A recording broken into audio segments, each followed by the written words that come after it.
Hello, Dave Hopewell from Gwynedd Archaeological Trust here again. This is the fifth and last short informal lecture that I'm doing looking at the Gwynedd Archaeological Trust's work on the Romans in northwest Wales. Previous lectures we've kind of looked at things very much from the Roman perspective, I think. They left very visible sites in the landscape, and this was, after all, a series of projects looking at the Roman archaeology of northwest Wales. The final site we're going to look at brings us back somewhat to the interaction between the Romans and the people of Wales at the time. Before the Romans arrived, we sort of talked about this in the first lecture. People were living in roundhouse settlements and were largely farming communities. So I think the site we're going to look at today it tells us some things about the interaction between the Romans and the people of Wales at the time. In the south of England, people were definitely, in the southeast particularly, people were definitely taking up Roman customs, Roman building styles. Not everybody, but that was seen to be quite a sort of settled zone where people were interacting with the Romans, and in the later years of the occupation, it appeared to be reasonably peaceful. Tacitus had something to say about this as well.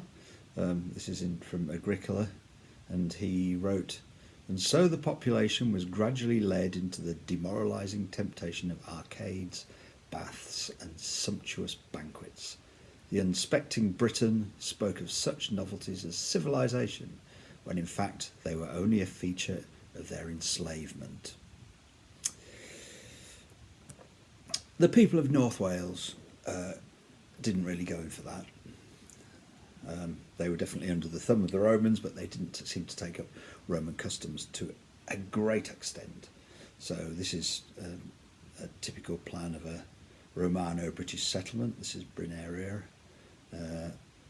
One thing that we did find in these kind of excavations, that although they're not taking up a lot of the Roman customs, there was trade going on between the native population and the Romans. So within roundhouse settlements like this and other ones on Anglesey, we tend to find quite a lot of high quality Roman pottery, for instance, Roman coins. So stuff was being traded between the Romans and the local population. So this was perhaps one of the bigger changes that the Romans brought in their long occupation. We're looking at a site called Tai Cochion. This is simply named after the nearest house to where we started work. It was grant aided by Cadw. Again, this is part of the scheduling enhancement programme with some additional funds from the Anglesey AONB. The reason we started working on this site was from the Portable Antiquities Scheme. Local responsible metal detectorist who had great interest in the history of the area brought in a load of stuff from some fields around a place called Tai Cochion, and said people had been metal detecting there for quite a while, and lots of interesting material had come up, mostly Roman. And we looked at things that were published in Archaeology Cambrensis in the 19th century, and they were finding Roman material back then as well. So there's obviously a lot of stuff coming from these fields, and it was not entirely clear whether this was a rich native settlement or something different. So we got out our trusty flux gate gradiometer and carried out a geophysical survey over the area where they had been finding the Roman material. And lo and behold, there was a lot going on in the fields. So this is adjacent to Tai Cochion house. So this was the first bit we tried, see if anything came up. If I was looking at this and I hadn't got loads of Roman finds from it, I would have said this was a medieval settlement. Something very peculiar going on here for what we normally see in this area. We have quite clearly a road along the middle of it with lots of sort of rectangular fields and paddocks to either side. And if you look really closely, I think you can start seeing that there are some rectangular buildings within these fields. I rather thought that the road was just going to follow the modern road down to the edge of the Menai Strait, but no, it carried on across the fields, the next set of fields, in the land of belonging to Trefarthen, and we can see even more clearly here these rectangular fields and paddocks with buildings in. This is useful. It's worth looking at my interpretation of it. It makes it a bit easier to see, so we can see the first part again there with the road running through the middle, and the second part with paddocks and lots of buildings. So we've got at least 20 buildings in there, and a field system and all kinds of stuff. So very interesting, and not the kind of thing you normally find in North Wales, shall we say. This is zooming in on one of these particular areas. You can see particularly a really nice square small field with a rectangular building in the corner in this just below the centre, and a very wide looking Roman road. Well, I presume it's Roman at this point, but yes, a Roman road. Possibly mean wide Roman roads were quite often centres where people were setting up trading and markets, so possibly. Overall, it's a huge area. A lot's going on. So we're looking at fields, flat fields by the edge of the Menai Strait. We're almost opposite Carnarvon, so almost opposite Saguntium. We've got a road running through the middle of this settlement with, as we were looking at earlier, these rectangular buildings, and then just in the fields at the end, where we were looking for the end of the Roman road, we've got a fairly typical Iron Age native settlement, roundhouse settlement with a double-ditched enclosure around it. No idea whether this was even vaguely contemporary. It might have been. It would be very interesting if we found that this was actually occupied at the same time as this very Roman-looking settlement. So the next thing was to have try and sort of ground truth our geophysical survey results. I'd interpreted everything as I could see it, but until you actually have a look in the ground, you can't be entirely sure whether correct. So we did 2 seasons of excavation, a few weeks for each one. The first one was quite a short amount of time, and we looked at this area here, which had what looked like a rectangular building, a boundary ditch, the Roman road, and a few other little odds and ends. Quite a strong anomaly from the rectangular building. So we cleared the topsoil off in our usual gentle fashion and uncovered a rather unsettlingly large area to excavate in 3 weeks or so, but we weren't aiming to excavate absolutely everything. We were aiming just to have a look and see what was going on here hopefully without disturbing the archaeology too much. So this was run as a community excavation, so we got a lot of people involved in it, so we were training people and as I say, community excavation. This is an aerial view of it. I'm not going to talk too much about this one because I think perhaps the second excavation is going to be slightly more interesting since we're quite short of time. But what we got here was a large rectangular building. You can see it's the sort of rectangular brown stain in the middle of the excavation area. It appears to have been burnt down at some point. it looks like the walls were made of wattle and daub on a stone foundation, and yeah, it's definitely Roman. In fact, I think my interpretation of the geophysics was pretty good. Fortunately, we did get a boundary ditch as we thought, where we thought we should, and a Roman road, and various other features that we could see on the geophysics. So I was quite happy with that, and that makes it easier to interpret the rest of the survey. And yeah, here's our typical Roman road. This will look quite familiar if you watch the lecture on Roman roads. So the second year of excavation, we got another team of volunteers coming to work for us, and opened up a bigger area and had a bit longer time to look at this area. This one is down quite close to the Menai Strait. We opened up 2 trenches, well actually a third one that we allowed school children to do a bit of training excavation in. But one of these was over what looked like a large rectangular building, and the other one was over a slightly enigmatic feature that we couldn't quite work out what it was. Thought it might be industrial. So here's our aerial photograph. The trench on the right at the top, it was the one for the school kids, and then next to that we've got the one where we had this enigmatic feature. I'm not going to talk too much about this. It turned out it wasn't really, well, it was very enigmatic, but it wasn't one single feature. It was a series of large intercutting pits. They're mostly quite shallow. We're not entirely sure what their function was, so I'm not going to discuss that too much. There was a corn drying kiln in there, which was quite nicely preserved. In the other trench, we had a large rectangular building. We stripped off quite a small amount of topsoil from this trench. Some of the stones of the building were actually poking through to the surface, so it's not very far below the ground, and it's quite surprising it survived as well as it did, it being in agricultural ground. This is our trench, and you can see the outline. This is early on in the excavation. You can see the outline of this large rectangular house or building, as we didn't really know what it was at that point.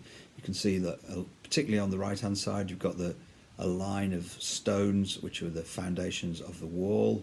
That carries on around to the other side. The other side's a bit more complicated. The whole thing had been filled up with small stones, which was after its abandonment, so that's mostly what we're looking at here.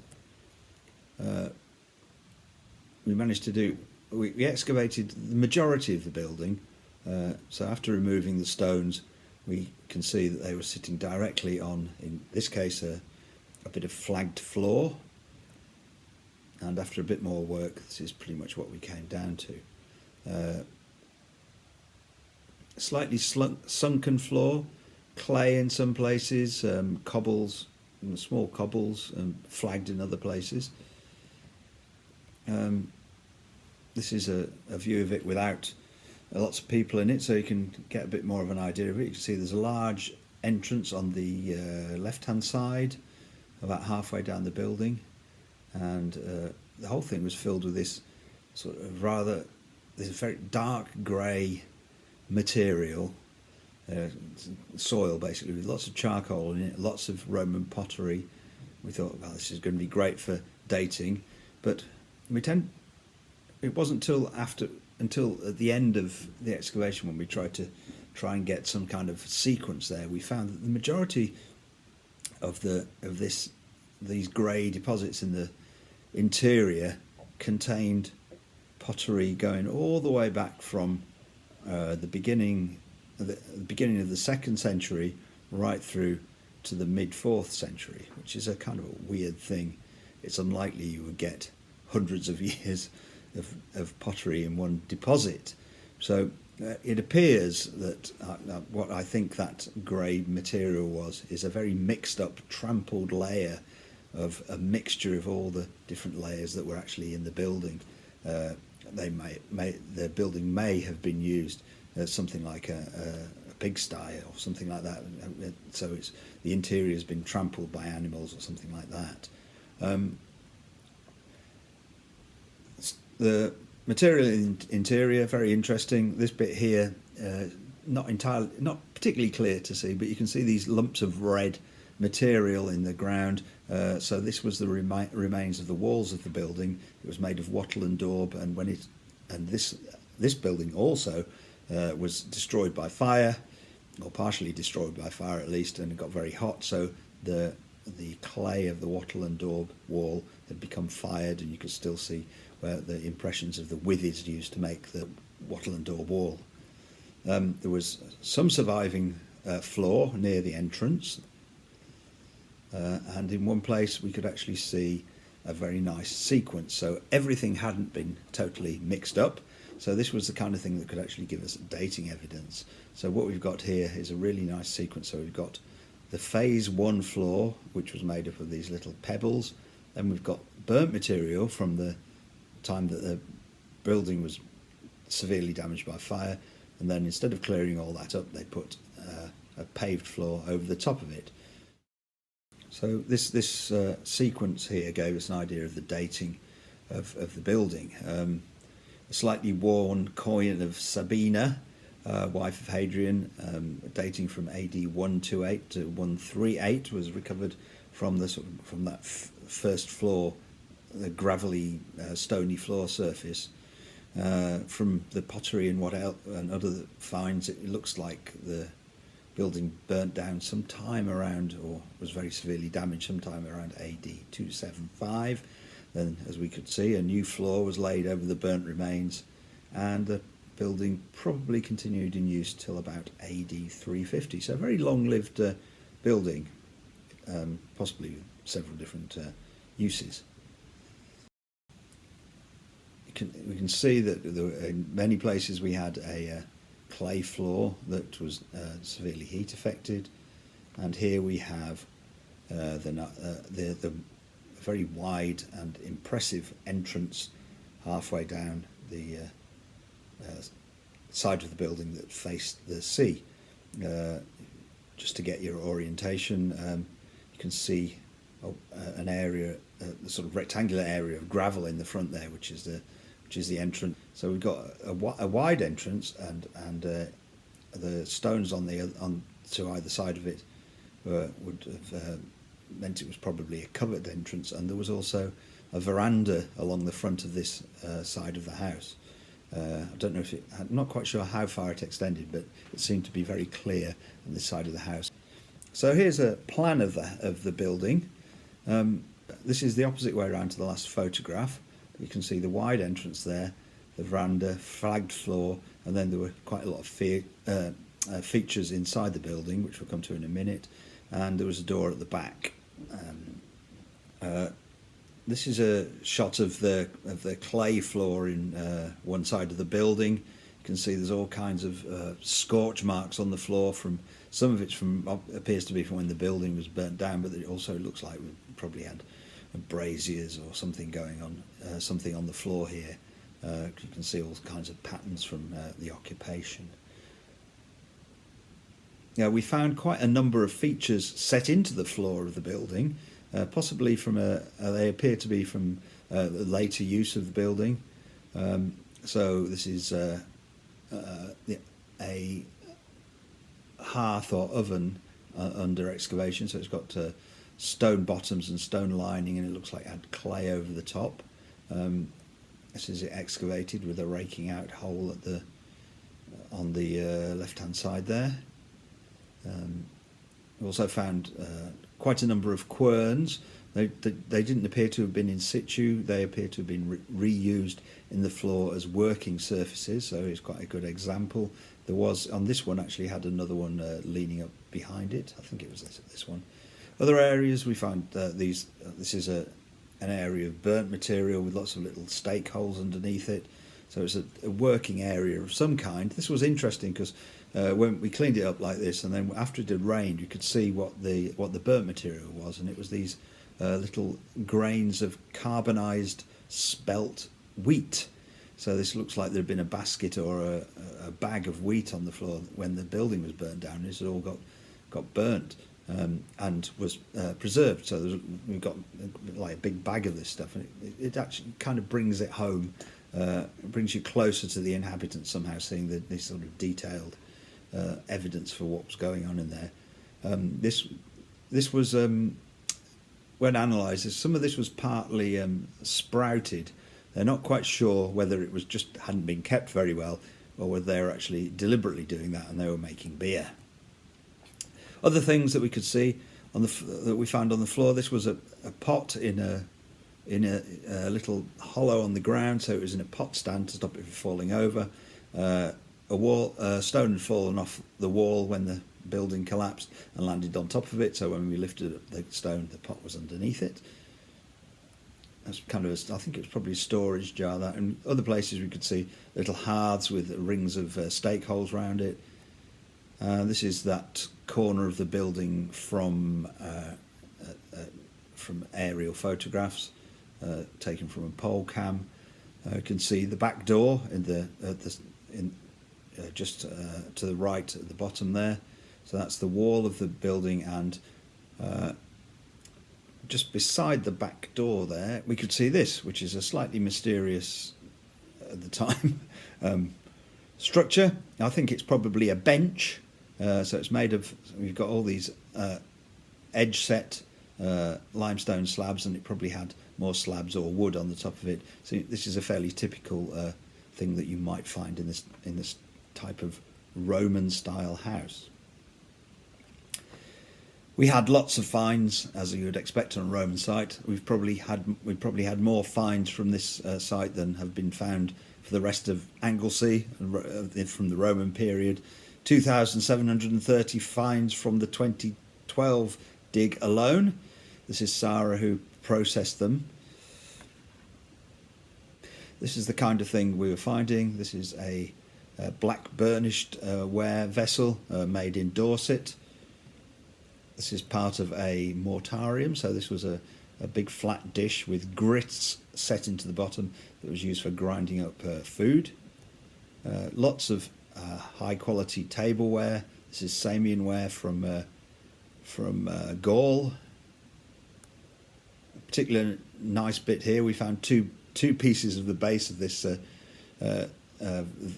vessel in different parts of the site, but when you could put them together and we could see the stamp of the maker, who was Lupercus, a pottery at Rheinshaben between AD 140 and 160. So this is the kind of thing that we need for our dating evidence, so very useful to see all this kind of stuff. Coins, there were quite a lot of coins cropped up. This was the earliest one from the reign of Trajan. I think this probably predated the settlement. It's quite worn, so I suspect it had been kicking around in somebody's bag or pocket for a while. The last one is a telling coin, and if we're getting too fond of the Romans, perhaps we should have a look at this one. This is the latest find from the site. It's from the reign of Constantius II, and it says it's difficult to see exactly what's going on the right hand, on the side shown on the right hand side here. It looks a bit like a praying mantis, but it's not. It's a Roman soldier spearing to death a barbarian, and it says around the edge of it,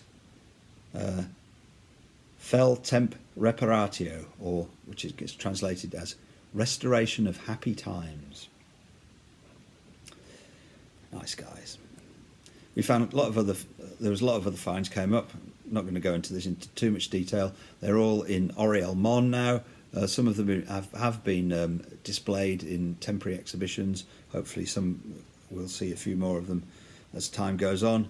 This was probably the weirdest one that we found. It's a brooch, a small brooch about so big. I wasn't even convinced it was Roman to start off with, but the National Museum seemed quite happy with it. It's obviously a fish with some kind of bird-like head, which even appears to have a hat on it. I haven't really been able to work out exactly what it is. One suggestion was that if somebody described to you what a dolphin looked like, and you'd never seen one, and you made a brooch from their description, this is what it would look like. I don't know. It may refer to some long-lost legend from Roman times as well. More mundane, a snaffle bit for so we found quite a few horse fittings. This is a bronze furniture fitting, so it's more like a handle or something you would find on furniture, possibly on a bed. So it's a quick lecture. This, so I better get finished. Our summary of what was going on was we had a phase one, a building and first occupation, circa about 140 AD, destruction by fire around 275, reuse of the building after that, and then abandonment and infilling with the last material about 350. So it was a long-lived. I think this survived for much of the life of the settlement. This seems to be mirrored from finds we've got elsewhere on it. So it looks like the settlement was used for 200 years. Many generations lived in this settlement. So what does it all mean? What does it mean? It's a Romanised settlement. This is very different to everything else we've seen on Anglesey and most of the western seaboard of Britain. So this was really a first. We've got rectangular buildings now. That house that we excavated is a very typical Roman house, not quite a villa. I think we would call it a courtyard house, and we'd look at this as being a small town or large village. There's plenty of examples of these in the southwest of England, but this is the first time we've seen anything like this in North Wales. It seems to be pretty clear that it was a trading settlement. The pottery that came from the house or building appeared to be some of it was domestic, but it also appeared to be what you would expect to find as trade goods. So this makes sense. I'm thinking it might possibly have taken over some of the functions of the vicus to do or settlement at Saguntium. I'm not entirely sure about that, but it's clearly linked to Saguntium. So this is the ferry landing point from Saguntium Roman Fort to Carnarvon, and might be the start of the road across Anglesey. It's interesting to see this one in its sort of wider context. It's a civilian settlement with little or no defences and lots of goods, basically. So quite a rich settlement.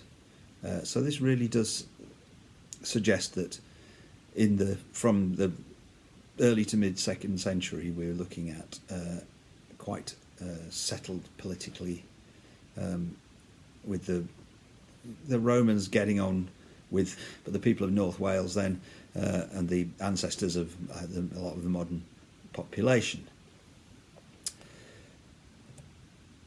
It has been suggested in the past that you could split Britain quite clearly into a militarised zone in the Roman period in the north and the west, and a Romanised area in the southeast, which is reasonable in some ways. Sometimes called a landscape of resistance and landscape of opportunity. Clearly, we're not looking at that all the way through the Roman period.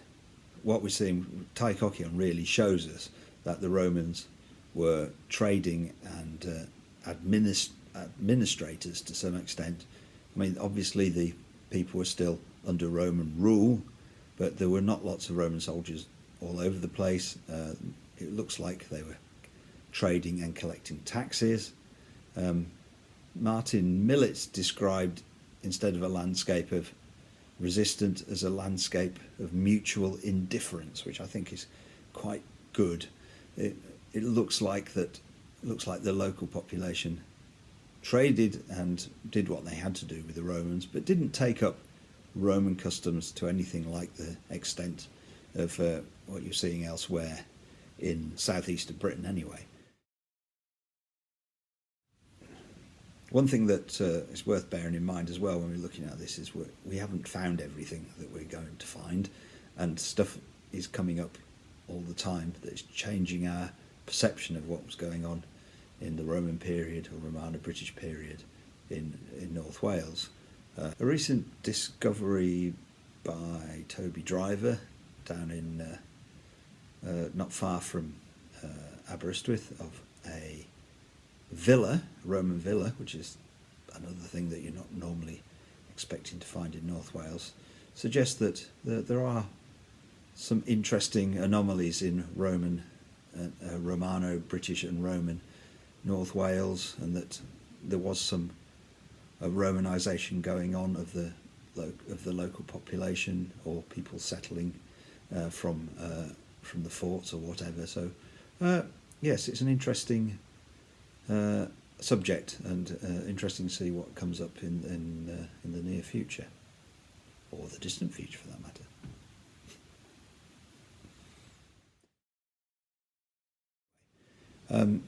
If you want to read more about this, I think I've already spent far too long on this lecture.